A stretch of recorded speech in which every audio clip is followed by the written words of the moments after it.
अस्सलाम वालेकुम दोस्तों, अरब के सहराओं से मेरे साथ एजाज़ अहमद गोंदल, एजाज़ वसीम बाकरी और चाचा पाकिस्तानी इस वक्त मौजूद हैं। और कल चूँकि पाकिस्तान और साउथ अफ्रीका का टेस्ट मैच शुरू होने वाला है और ये बड़ी अहमियत का हामिल इसलिए है कि जो नया सर्कल ये टेस्ट सीरीज़ का शुरू हुआ है, इसमें पाकिस्तान का पहला मैच है। और टेस्ट चैम्पियनशिप लास्ट जो हुई थी वो जीती थी साउथ अफ्रीका ने।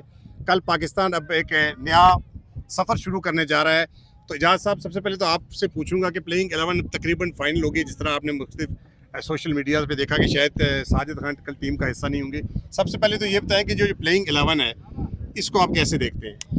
देखिए, पाकिस्तान की प्लेइंग 11 अगर आप बैटिंग ऑर्डर से शुरू करें तो एक अरसे बाद अब्दुल्ला और इमाम पाकिस्तान के बतौर ओपनर हमें खेलते हुए नजर आएंगे।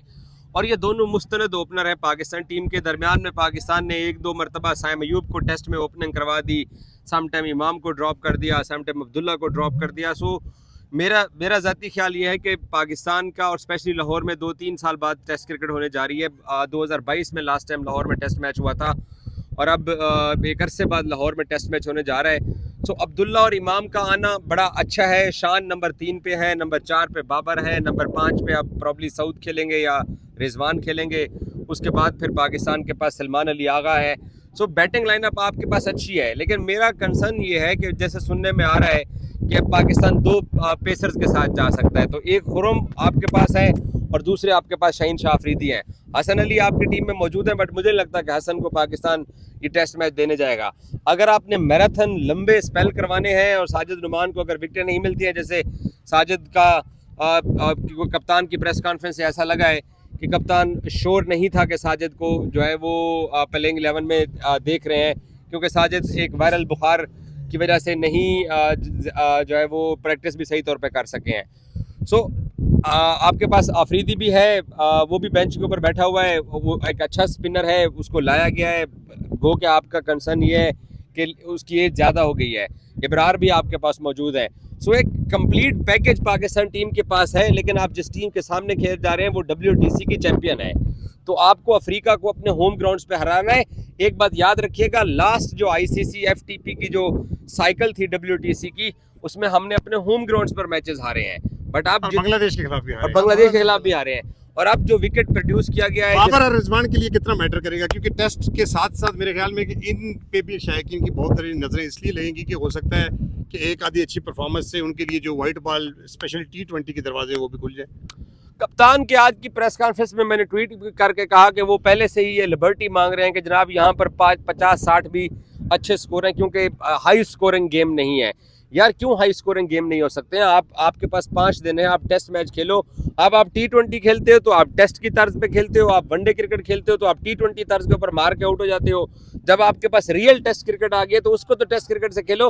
और मैं शान मसूद की स्टेटमेंट से बिल्कुल एग्री नहीं करता कि आपको 30-40 उसने कहा कि 50-60 रन भी जो है ना लो स्कोरिंग गेम के अंदर किसी भी बैट्समैन के लिए इनफ होते हैं टीम को हेल्प करने के लिए। क्यों हम बड़ा स्कोर नहीं करते? हम उस तरफ क्यों नहीं जाते हैं?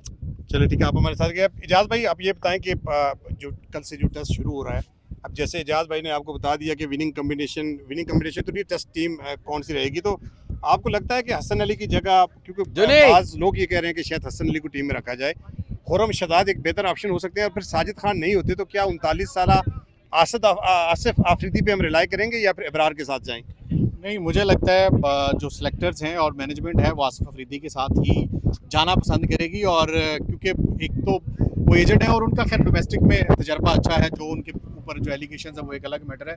लेकिन ज़्यादा कंसर्निंग जो है मुझे लगता है वो होगा साजिद खान। अगर नहीं होता, यकीनन साजिद खान को होना चाहिए था, लेकिन वो बुखार की वजह से वो नहीं खेल रहे। तो मुझे लगता है पाकिस्तान को अगर जिस तरह की उन्होंने विकेट बनाई है, स्पिन ट्रैक बनाया है, और पहले भी आकिब जवेद की कोशिश यही थी, जिस तरह हमने टेस्ट पीछे जीती है इंग्लैंड से, टेस्ट जो स्पिनिंग ट्रैक बना के हमने जीता है, तो शायद पाकिस्तान टीम को 3 स्पिनर के साथ जाना चाहिए। अगर 2 पेसर हैं तो फिर तो मुझे लगता है खुरम शहजाद और शाहीन अफरीदी एक बेटर ऑप्शन है पाकिस्तान के लिए। और पाकिस्तान के पास एडवांटेज भी मौजूद है होम ग्राउंड्स का। मार्करम ने भी प्रेस कॉन्फ्रेंस में कहा कि पाकिस्तान को एडवांटेज ज़रूर होगा, और इस एडवांटेज का पाकिस्तान टीम को भरपूर फ़ायदा उठाना चाहिए। और ये टेस्ट पाकिस्तान टीम अगर जीती है, दोनों टेस्ट जीती है, तो यकीनन वर्ल्ड टेस्ट चैंपियनशिप में पाकिस्तान की पोजीशन एक अच्छी हो जाएगी। चाचा, क्या लगता है आपको, क्योंकि पिछले बरस तो हम बांग्लादेश से इसी स्टेडियम में हार गए थे, पिंडी में भी हम टेस्ट मैच आ रहे हैं, तो आपको लगता है कि अब जो नया सीज़न शुरू होने जा रहा है इसमें कुछ नया होगा? क्योंकि बाबर और रिजवान पे बहुत ज़्यादा बातें इसलिए की जाती थी कि बहुत लंबे अरसे से वो रन नहीं कर रहे, और आखिरी इंग्लैंड के खिलाफ हमारी जो सीरीज़ थी उसको बाबर आजम शाहीन और रिजवान को ड्रॉप करने के बाद हम वो सीरीज़ जीत गए थे। तो क्या लगता है इस दफ़ा क्या नया होने जा रहा है, या चूँकि आपकी बड़ी गहरी नज़र रहती है क्रिकेट के ऊपर, तो कैसे देखते हैं आप इस सिनेरियो को? बहुत शुक्रिया।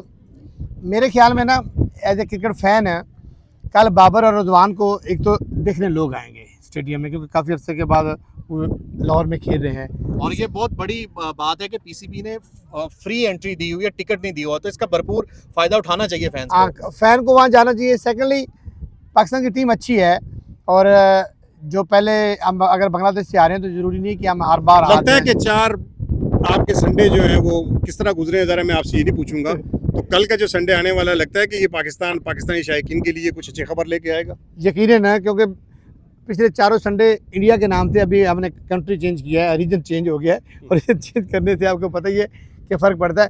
मेरा ज़ाती ख्याल है कि कल अगर पाकिस्तान टॉस जीता है, पहले बैटिंग करता है, और इंशाल्लाह ताला अच्छा संडे गुजरेगा। टॉस बड़ा अहम नुक्ता चाचा पाकिस्तान ने बात की, तो आपको क्या लगता है कि टॉस जीत के पाकिस्तान को क्या करना चाहिए इन फ्रेंडली स्पिन कंडीशंस में? चौथी इनिंग्स तो टेस्ट क्रिकेट में औरंगजेब भाई टफ ही होती है। अगर आप टॉस जीत के पहले बैटिंग करते हैं तो आपको एडवांटेज है कि आप चौथी इनिंग्स में बॉलिंग करने जाएंगे।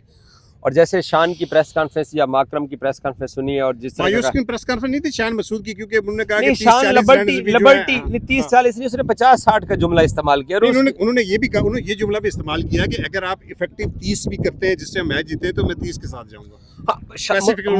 मुझे लगता है कि शान इस नतीजे पे पहुंच गया कि ये अंडर 200 टीमें आउट होने वाली हैं। अंडर 200 एक तरफ वो ये कहते हैं कि जी हमने 20 आउट्स करने, अगली टीम के आउट करके हम टेस्ट मैच जीत सकते हैं, तो हमें उसी स्ट्रेंथ के साथ जाना चाहिए।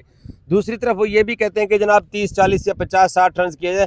तो मेरा ख्याल है कि कप्तान ने ये माइंड बना लिया है, उसको शायद ग्राउंड स्टाफ ने ये बता दिया है, क्यूरेटर्स ने, कि आपका जो ये जो विकेट है ये 200 के अंदर आप टीमों को आउट करेंगे। और अगर साउथ अफ्रीका ने आपको 350 का फट्टा लगा दिया, अगर अफ्रीका टॉस जीत के पहले बैटिंग करती है और चौथी इनिंग्स भी आपकी आ जाती है, तो आप फिर ट्रबल में आ जाएंगे, क्योंकि आपका प्रेस कॉन्फ्रेंस के अंदर तो यही एक डिफेंसिव अप्रोच मुझे दिखाई दिया है। और मुझे कहीं ना कहीं ये लगता है कि शान मसूद टेस्ट क्रिकेट में अपनी जगह को भी जस्टिफाई करने के लिए वही 30-40-50 रन का लिबर्टी लेना चाह रहे हैं कि ये लो स्कोरिंग विकेट है और इसके ऊपर इतना ही चाहिए। आपको लगता है शान मसूद को ये बात करनी चाहिए थी टेस्ट क्रिकेट में भी? आप 30-40 की 50 की बात कर रहे हैं, घर की जिम्मेदारी है कि 30-40-50। ये बात इजाज ये बात माननी पड़ेगी कि इस वक्त जो पाकिस्तान ने एक बुरा एक्सपीरियंस 2023 में अगेंस्ट इंग्लैंड जब 800 रन कंसीड किए और हैरी ब्रोक ने ट्रिपल सेंचुरी की, तो उसके बाद पाकिस्तान ने बिल्कुल ही अपनी होम कंडीशन को फायदा उठाने का फैसला किया। दोनों से आखिरी सवाल ये है कि साउथ अफ्रीका की बॉलिंग की अगर बात करें, स्पेशली स्पिन, क्योंकि फास्ट बॉलिंग में तो मेरे ख्याल में